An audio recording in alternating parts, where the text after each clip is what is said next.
Hello everyone and welcome on The Papier de Rêve channel. I'm Ursula and today I'll be painting with you a landscape from the French Alps.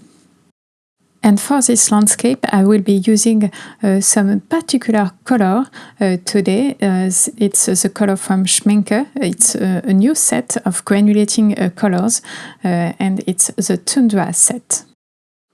For today's painting, I just want to play with this new set of color. I want to see how they interact and how they granulate. I'm expecting that they are really heavily granulating because they are made for that especially. And this set of color is really perfect for landscape because each color are a little bit dull, a little bit more natural than just one pigment colors. So I expect that they will work really well. Schmincke is known for this set of super granulating colors. They have made several in the past. There is a glacier one, a deep sea one, a galaxy one, and today I'm working with the Tundra one because these colors are just speaking to me. They are really beautiful and I can't wait to play more with them. So I'm starting this painting by applying some blue at the top for the sky, and this Tundra blue is really beautiful. It granulates really a lot, but there is a lot of pigment into it. I'm always a little bit afraid when I'm using super granulating colors because sometimes they are just not as pigmented as I'm expecting them to be. But here they are really heavily pigmented. I'm using quite a lot of them in my painting because I'm using them super fresh. So I have a tendency to just overload my brush with it. But they are really beautiful on the paper, very juicy, a lot of pigment. It's just really a joy to work with them. If you want to have a look at my reference picture, it's available on my blog. The link is in the description just below the video, and you will be able to see that in this picture there is a lot of perspective, there is a lot of distant hill in the background. So I made them with the pink Tundra, the Tundra pink from this set, and it's a perfect color for a soft atmospheric perspective.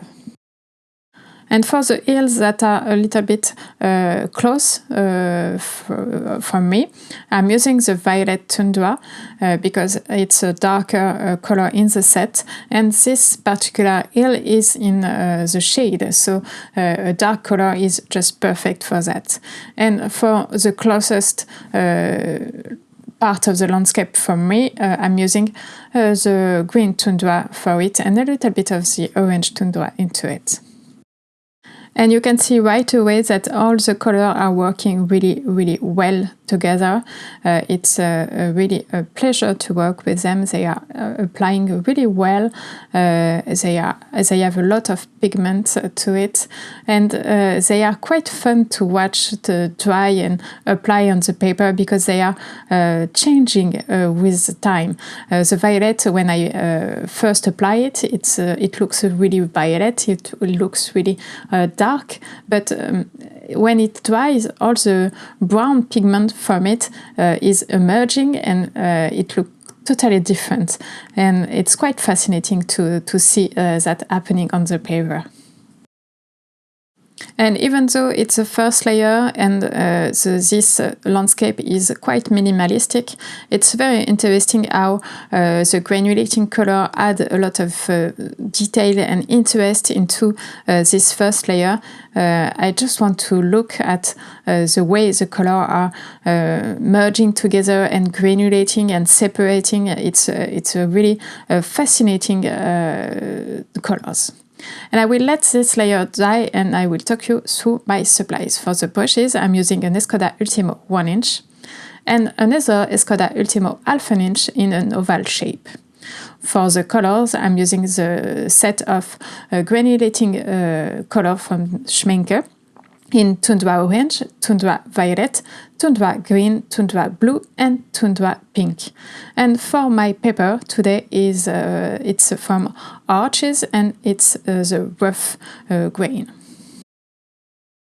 I'm using a rough paper today because I want the granulating color to really shown on the paper and to be a little bit emphasized on the paper, and it's best to use this kind of paper that are a lot of grain into to the paper, so that the pigment can just sink in the paper and you can see every details of the texture of the paper. And at the bottom right corner you can see that there is an inscription on my paper. It's from the brand, and you can see that all the pigment of ultramarine from the violet color is sinking into the inscription, and it's a little bit more visible than I used to. So for my second and last layer, I just want to build the contrast in this painting so that you can understand a little bit what's happening on my paper. But I will not make a lot of details into this painting, just because I want this minimalistic look for this landscape, and I just want to play with this new color. I just want to have really a lot of fun using this granulating colors. This set of color is a limited edition, so it will not be available all the time, but that's okay, because each color from the set is made from a mix of color, and that's the beauty of it, because yes, they are super granulating, but they are also separating on the paper. So each color are made from two pigments, and you can see the pigments separating in the paper, and it makes a lot of nuances in the color, and it's really, really beautiful. And thanks to that, you can make your own mixes from this set. So, for example, the violet Tundra that I use, that has the darkest color on my paper right now, it is made from ultramarine blue and Mars brown. So if you have these two colors, you can do it yourself. And the pink that you can see in the background, that is making the distance L in the atmospheric perspective, it's really a beautiful pink, but it's also a mix of color. It's ultramarine blue again and potter's pink. So you can make it if you have these two colors at home. I really had a lot of fun painting this piece because it was really fascinating to see the color mix and to see them separating and granulating on my paper. And I think that my image at the end is quite interesting with this granulation.